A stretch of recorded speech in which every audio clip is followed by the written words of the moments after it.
Greetings, class. In this installment, we're going to talk about how do we move from war to peace. Uh, so, continuing in this theme of offering different frames for looking at our uh, responses, because what we're really trying to do is become more sophisticated in our systematic and critical analysis of concepts that help us to understand both conflict and peace. And we've now really kind of jumped into this kind of the deepest reaches, if you will, of direct violence, which are the experiences of war, right? Because it's not just physical force and threats, but violence, pervasive violence, endemic violence. And in some of these cases, we're really talking about genocidal violence, which is not just that which seeks to harm an individual, but the violence which seeks to eradicate entire groups, complete decimation. Um, and so, and really going to this, how do we move from war to peace? Right? Where do we where do we find our traction? I'd like to offer the value of case study and how our examples are really crucial to illuminating those details. So I'm going to offer three different cases, um, and you can think about how in your final paper, two or three examples for two or three concepts and you're done. I mean, really, like the choice, the identification of the example takes more work sometimes than we realize. I spent an hour deciding what was I going to do here, and I decided, sometimes it's better for me to let someone else be the expert. And so, Donald Shriver Jr. is our first author. I'll use two authors today, and he presents two different cases, and in terms of making a comparison in an ethic for enemies, which I love. Shriver's work. I use him in my dissertation and help this to frame questions of forgiveness in really meaningful ways. But so he looks at how do we transition from a world at war, from nations at war to nations at peace following World War II. And so central to this exploration, we look at the United States of America. And so he compares in many ways the difference between U.S.-German relations and U.S.-Japanese relations. So each one of these relationships presents a different case. And so there's some troubling details, right? I mean, I'm not naive. I know that I live in a racist country.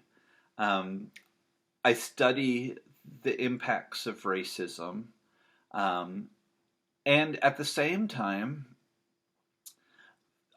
I don't want to say that's the only thing that's going on in the difference between U.S. German versus U.S. Japanese relations. So that's a big part of what gets exposed here. We have lots of measurable economic data to showcase a return to normalcy, if you will, in business relations between the U.S. and Germany much more rapidly, right? Much more rapidly. In terms of business, at least, we have been much more forgiving with Germans much more quickly. And exploring how does that happen, right? Is that just the Eurocentrism of the U.S.? Is it that we don't identify the differences between, our white America with the white Germany, and we see those differences pronounced in more significant ways with white America and non-white Japan? I think that's part of the picture, but clearly we have other things to look at in the relationship. And so one of the key details that he reflects on is that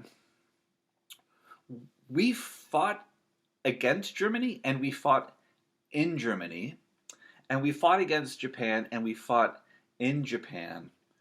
But the biggest difference between these two adversaries is Pearl Harbor. The Germans never attacked Americans on American soil, and the Japanese did attack Pearl Harbor. And he talks about this. He writes about how that attack really changed the way that people would see. So the point that I want to get here, when we're talking about getting from war to getting to peace, not all war is the same, right? Um, the the makeup of what makes wars different can be changed. So that was in the context of the same war, but two different enemies, and we respond to those who have attacked us on our soil differently. So defensive wars and wars of aggression can change our accommodation to adversaries afterwards. So he talks about one of the signs of American normalcy in relations with Japan is the interracial marriages that are taking place more and that are more accepted. That ends up being a marker. So that's something really easy to kind of think about, like in kind of an analysis from decade to decade to decade to decade. Because what happens with the passage of time is, like, as people are given time to heal and given time to forgive, they do. But also, younger people are getting older, and older people are getting older too, and some people are also, passing away. But as young people are getting older, those who have memory of the war, that group gets smaller. I experienced this in my trips to Sri Lanka. I first went in 2005, and I've been back multiple times. So every 5 years, part of what happens is that conflict from the 80s, for example, becomes much less memorable. Right? In 2005, you could have people, who were much younger and could still remember some of these different periods. Next time I go, I will probably work with people who weren't even born when the tsunami happened. Right? The young adults that I will encounter will have been born after the December 24th, 2004 tsunami. Right? So we shift our proximity.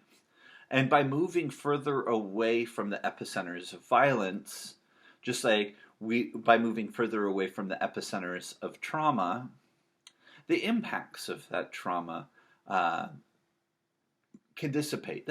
Some people will never forget the scars that are left, right? I mean, I don't want to say that, but culturally and socially, we move further away. And so time does make some of that more possible, but we can look at what are the steps that take place. And part of what takes place as we move away is really simple, that we move away from conflict by building trust. And I use the line a lot. Trust is built when we make and keep agreements. So since World War II, with both Japan and Germany, we have different agreements that are taking place. And the more cooperation we have, the more camaraderie we have, the greater our peace. And you wouldn't expect.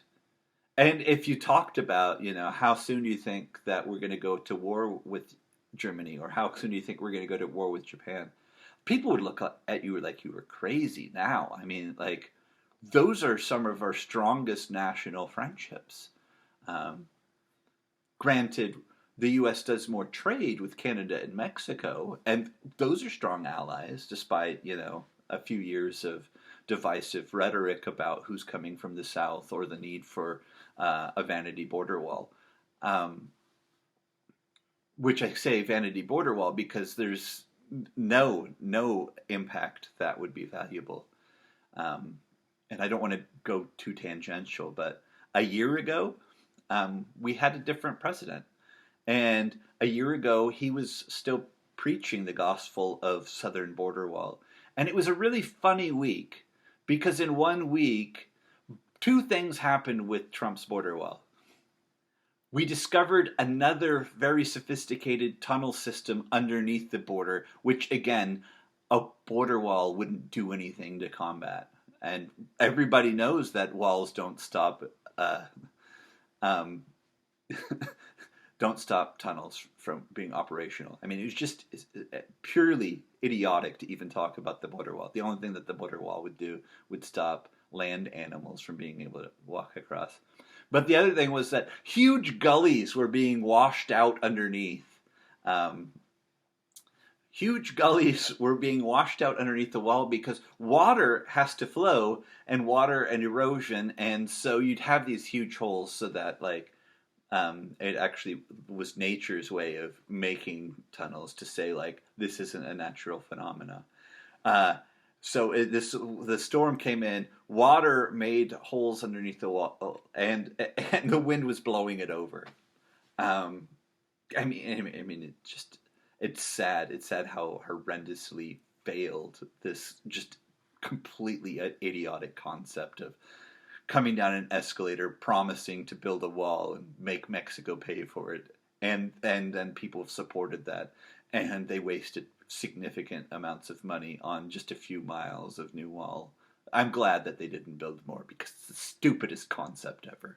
Um, but aside from having a bad president who damaged relations with Mexico, we're not going to have a war with them, and we're not going to have war with Canada. We're not having war with these places, and so that's part of the other part of the measurement, is to look about the movement from war to peace is not just that you're not fighting anymore, but it's that you're building strong relationships.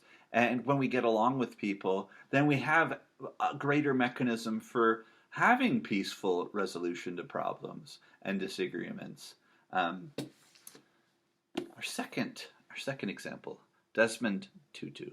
Uh, no future without forgiveness, right? This is just a big part. This is a big part of my larger peace project. Is that I don't want to go around pretending like there won't be conflicts and serious injustice and mistakes.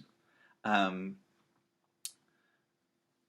but I think that there is something that's really fundamental in lots of our conflicts where there sometimes it's vengeful, sometimes it's revenge, sometimes it's justice.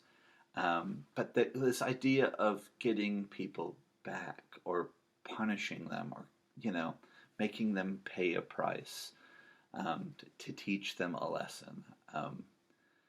And I think that there's tremendous value in justice, don't get me wrong. I think that lots of our justice systems are far more punitive than I would appreciate, because punishment rarely does stuff to improve or change behavior. Um, but none of our systems have very much capacity for the restorative part of the equation, which is bad things happen, and how can we help people heal, and how can we make better relationships? Um, so away from war, right? Moving away from war is kind of the movement away from direct violence, and then the continued movement is the movement away from the structural violence, right? people didn't fight just because they were mean, right? Like it's not this us versus them, we're good and they're evil. It's none of this talk like George W. Bush said, like they hate freedom. No, no. This axis of evil stuff where it was like they just hate freedom. Nobody hates freedom. Nobody hates freedom. People have different ideas about which rights people should have, but nobody hates freedom. Right? It's not good versus evil. Right? We had crusades and stuff as historical concepts, but no, that's not what happens here. We have structural issues that underlie our conflicts, and failed leadership and failed capacity for addressing those underlying issues leads to violent confrontations. And then we get a ceasefire maybe, but if those conditions underneath are still present, the chances for a return to the direct physical violent conflict is pretty high. So we have to change the structures that precede war, but movement away, we have to change relationships, and frequently we need healing. There's more to healing than just the forgiveness part. But once you have forgiven someone, that really does imply that I don't want to kill you about what happened anymore. And that's kind of a big deal. I mean, different measurements of forgiveness might include stuff like, I don't want to kill you anymore, or I don't feel uncomfortable being in the same room with you anymore, or I think it would be okay if we were neighbors, or, right, like the different things. Rwanda had a genocide, and they had this dilemma. You can't have half of the country in prison while the other half is healing. And they had different sentences. And, some people were in jail for 5 years or 10 years or 15 or 20. But eventually, all of the people who were going to be freed after those events have now been freed. And they live in the same country together. And they have to figure out how to make that work. Because if you don't make that work, then you just return to the violence that preceded, all of it. And so healing, all of that's a big part of it. And how do we heal? My answers are always pretty similar, right? Education is a big part of it. We have to learn to do better, have to learn to be better. I'm not victim blaming here or something. Victims have a lot on their plate. Healing from trauma is not easy. But, we have our books. How learning works, right? There are different things that we could do in order to gain better understandings and to solidify knowledge and to apply knowledge in ways that we can benefit our lives and for real meaning and real impact. So a big part of this, is, we have to teach, we have to study, we have to learn. And when we put our minds when we put our minds to our problems, we can come up with some pretty incredible solutions. What we have to start doing, in order for the movement to really take place, is we have to listen to the smartest voices and the most thoughtful voices instead of the loudest voices. Sometimes loud voices are smart and stuff too, but lots of times the loud voices are the angry voices, and we need to vent the anger and the hatred, but we also have to move past it, and I think that's the real key. But it's one of many keys and one of many steps. While the bullets are still being fired, pew, pew, pew, pew, that's not when to say, hey, we need you guys to stop hating each other, right? While the pew, pew, pew, pew is taking place, we have to figure out how to put an end to it, right? Get the shooting to stop so that we can have the conversation and the dialogue. about why the shooting is taking place. And then once we learn from each other, then we can start working on the systems for cooperative conflict management. Hopefully this was helpful. See you all in the next one.